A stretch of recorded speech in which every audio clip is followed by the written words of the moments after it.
Good evening, ghoulies and ghosties and long-leggedy beasties. This is Alex, coming at you from the underworld, and welcome back to another episode of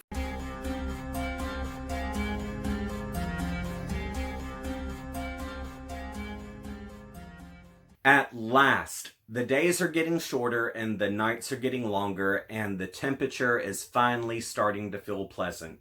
Which, for this reason, I do have my doors and windows open because it's rare to have a day down here in Mississippi where it doesn't feel like you're stuck in Satan's asshole. And because of that, you're going to hear some birds chirping in the background. So I want to just apologize that the chirping of the birds is probably going to break the illusion that I'm actually stuck in this nightmare land with this creepy ass house behind me. So sorry about that. I just want to enjoy the pleasant weather.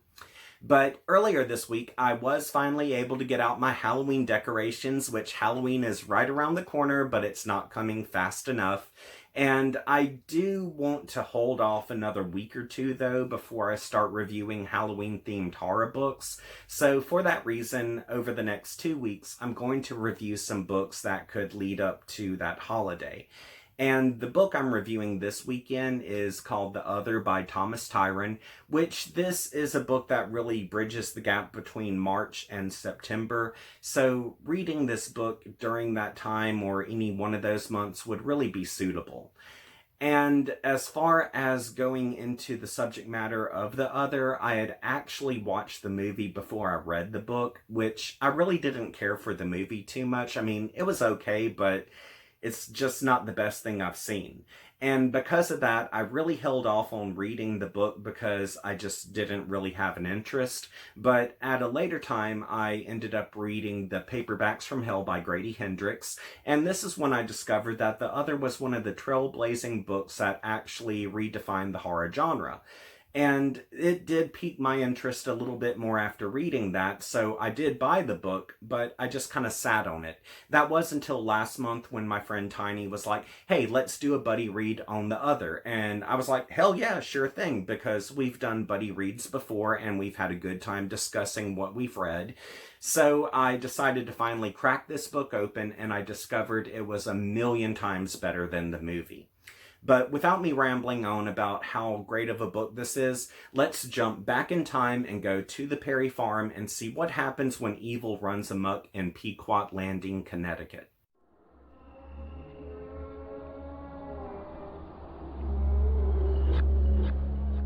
Unfortunately, I don't have a print copy of The Other, but it is available in print, ebook, and audio, so getting your hands on a copy is not hard to do.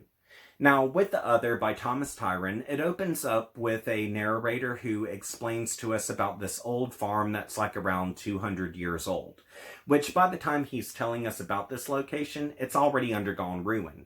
But his story goes all the way back to the year of 1935 when the farm was still in operation and a family by the name of the Perrys lived there, which at this point the story really zones in on a set of twin brothers by the name of Holland and Niles. And we quickly see that they're a part of a very large family that's very loving and caring and just tight-knit. But among their wholesomeness, we discover that a line of gruesome deaths have surrounded the Perry family, and for the most part these have been excused as accidents. However, the further we read, the more we discover that these deaths really weren't that accidental. Also, we discover that the twins were born with a power that they had inherited, and this power actually allows their soul to leave their body whenever they please.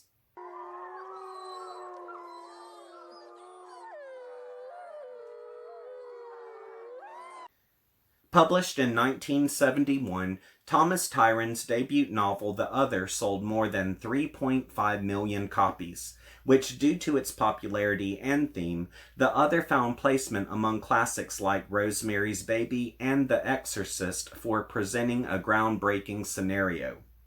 Inspiration-wise, Tryon had become inspired to write The Other after becoming a fan of Rosemary's Baby, where his goal was to write a psychological, supernatural thriller.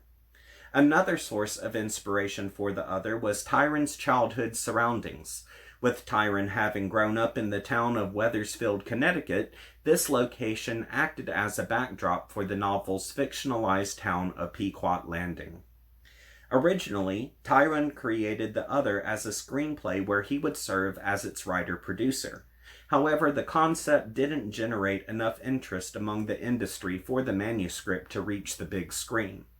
From there, Tryon converted The Other into novel format, and the rest is history. Fun facts! Here's a few things you might not know about Thomas Tryon, and with some of these facts, they're really not that good because he had a lot of struggles in life. However, he did have many achievements. Before Thomas Tryon's career as an author, he was an actor, and unfortunately, due to the director of The Cardinal berating him, Tryon eventually suffered a nervous breakdown. After hanging up his acting career in 1969, he vowed to never work for a director he couldn't fire, which this led to him becoming a producer. In 1972, The Other was made into a movie that Tryon wrote, yet upon seeing the finished product, he did not like the movie adaptation of his debut novel. Now for some very sad news. Thomas Tryon passed away on September 4th, 1991. The cause of death had been stomach cancer. Tryon's literary executor claimed this was due to him being HIV positive. Tryon had asked to keep this private as he didn't want his readers or relatives to know about his same-sex relationships. Since we have that covered, it's now time to move on to the spoiler section of this video, which, if you've never read this book before, I'm about to reveal some things that could ruin the experience for you, so if you wish to skip this segment, just scroll down to the comment section, and you'll see that I have a pinned comment at the top. If you click on the timestamp inside of that comment, it will direct you away from the spoiler segment and bring you to the thoughts section. Now, you only have 17 seconds to do this, so ready, set, go!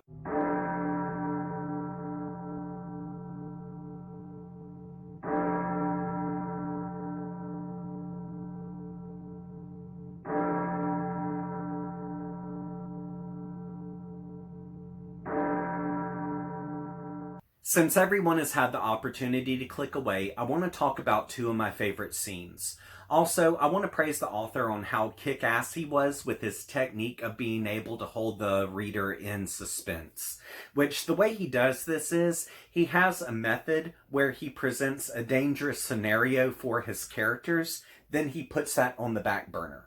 And while that's on the back burner just festering, he starts presenting some information that's crucial to the plot. And while he's presenting this, I'm like, okay, that's cool and everything, but what about this shit? It's about to boil over. What are we gonna do? And because of him using that method, I could not put the book down. Which, the first time this all comes about is actually at the beginning of the book.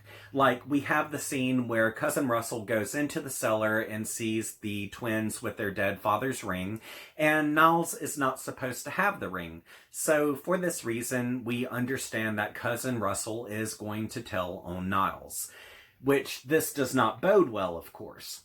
So, in the following scene, we discover that everyone's outside and Cousin Russell is like in this hayloft where he's jumping into a pile of hay beneath him, and his father had told him not to do this because he could hurt himself.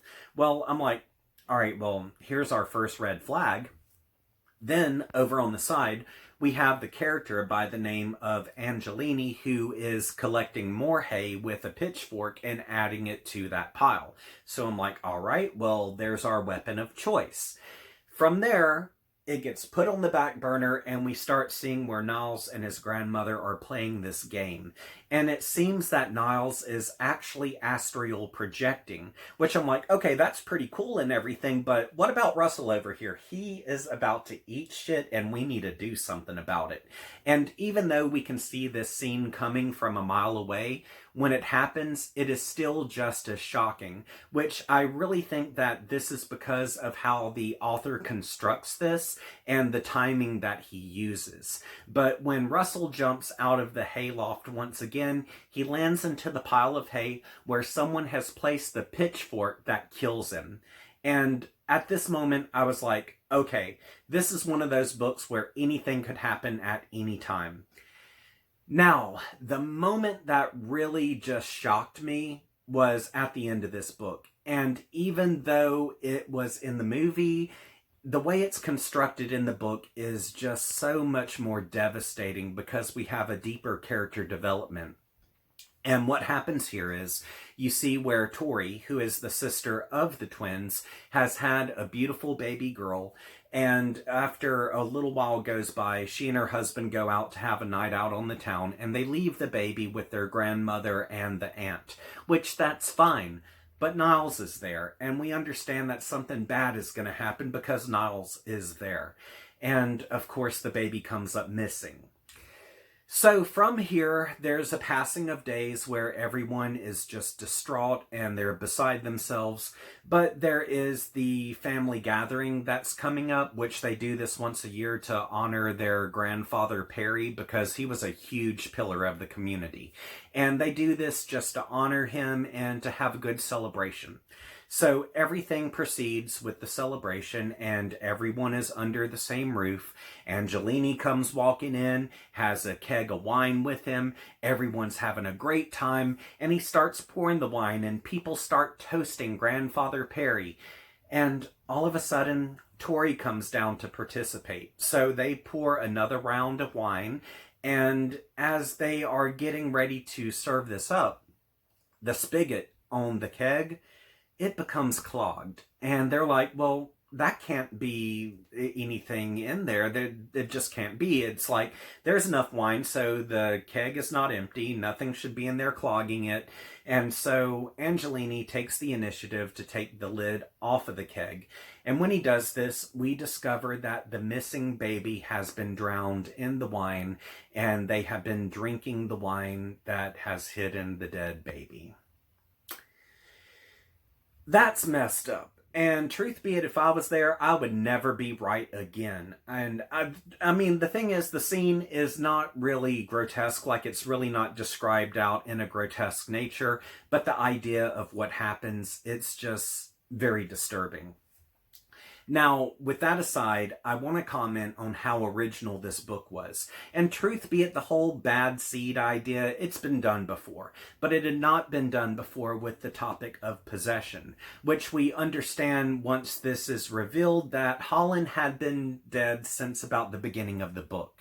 And he had actually had his spirit go into Niles's body. And so 2 spirits, 1 body. And that's why Niles had been killing people, is because the other, which would be Holland, took over. Now, this is where the book kind of presents a few different possibilities, in my opinion, and it makes it where the book goes alongside other classics such as The Haunting of Hill House and also The Turn of the Screw. And this is more so in regards to theme, because with The Haunting of Hill House, we're presented with the idea of, was the house haunted or was Eleanor haunted? And with Turn of the Screw, we were presented with the idea of, was the house haunted or was the governess insane? Well, in the same vein, with the other, we're presented with the question of, did the game actually exist and be legit, or was it just imaginary? Okay, so here's the 2 possibilities. 1, if the game was real, and Holland and Niles's spirit could actually leave their body and travel, then yes, Holland's spirit was inside Niles's body, and that's what caused him to murder people. Or, if the game was fake and it was all imaginary, then this was nothing more than Niles killing people after his brother died because he could not cope with the fact and he went insane. And with him killing people, he had concocted this whole scenario that his brother was still alive and doing it just so he could live with himself. But then a third scenario comes up. And this is where the book is really starting to stress on the idea that there was a changeling. And it kind of made me wonder, okay, so maybe Holland ended up killing his brother Niles and took on his role. Which, I mean, that's not too far-fetched, but at the same time, if this were the possibility and the game came into play where the astral projection came in, was Holland possessed by Niles? Truth be it, I believe if I were to read this book a second or third time, I would probably draw different conclusions. And if you have read this book, feel free to load up the comments on what your opinion was in that regards, but be sure to put at the top of your opinion that this is a spoiler because we don't want to ruin this for anyone.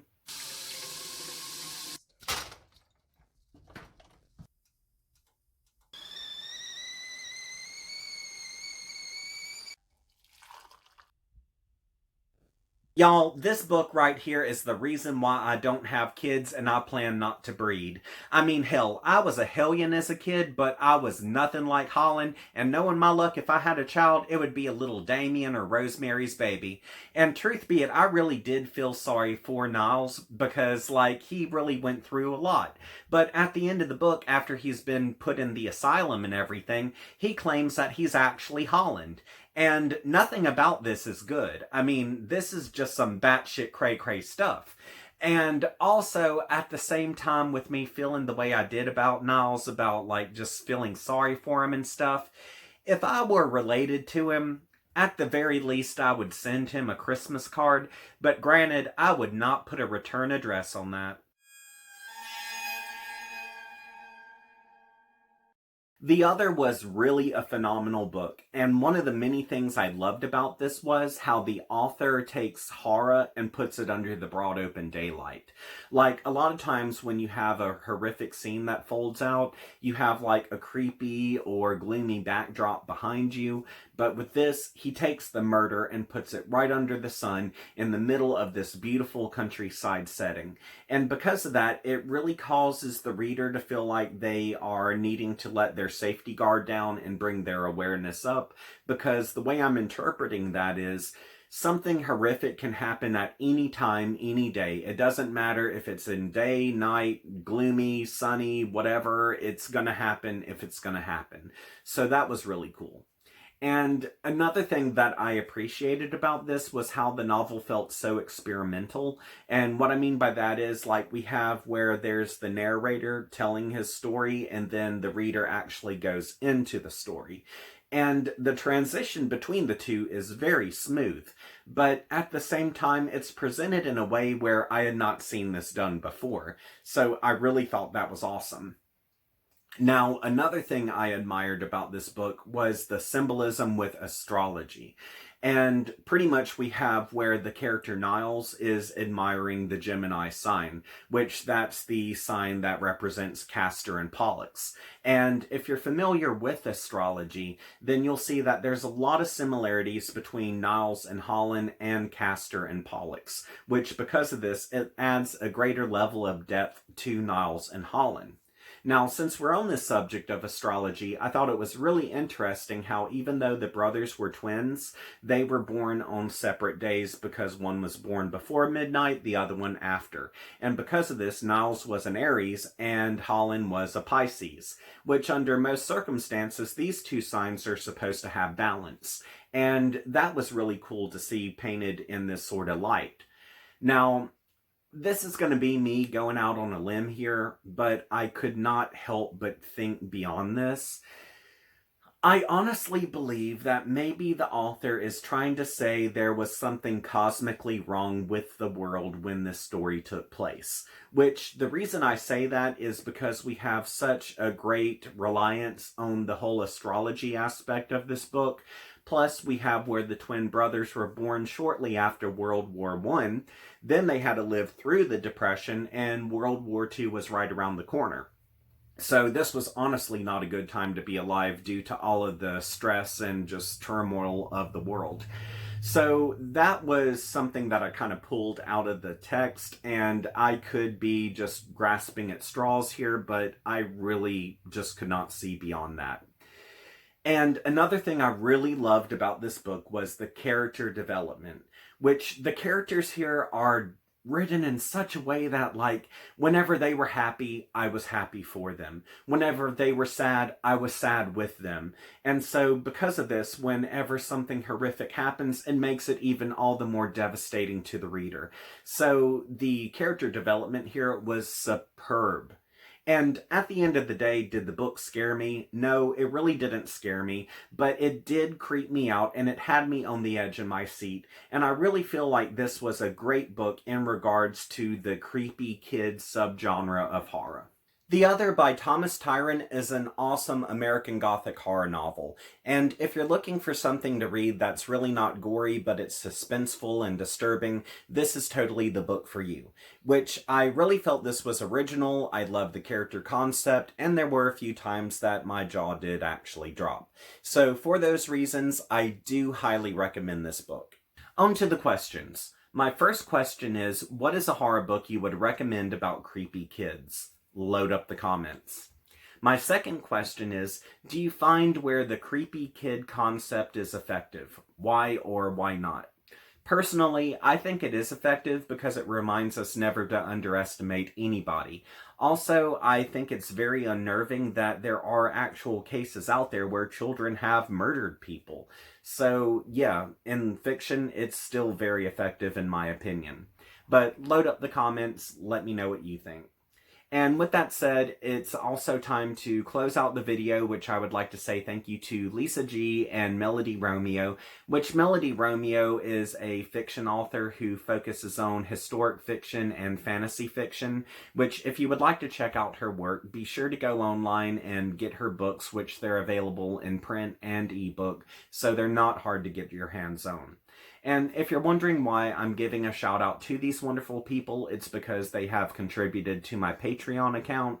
And for $5 a month, I'll give you a shout out at the end of my videos. And I'll also mention about the profession that you have.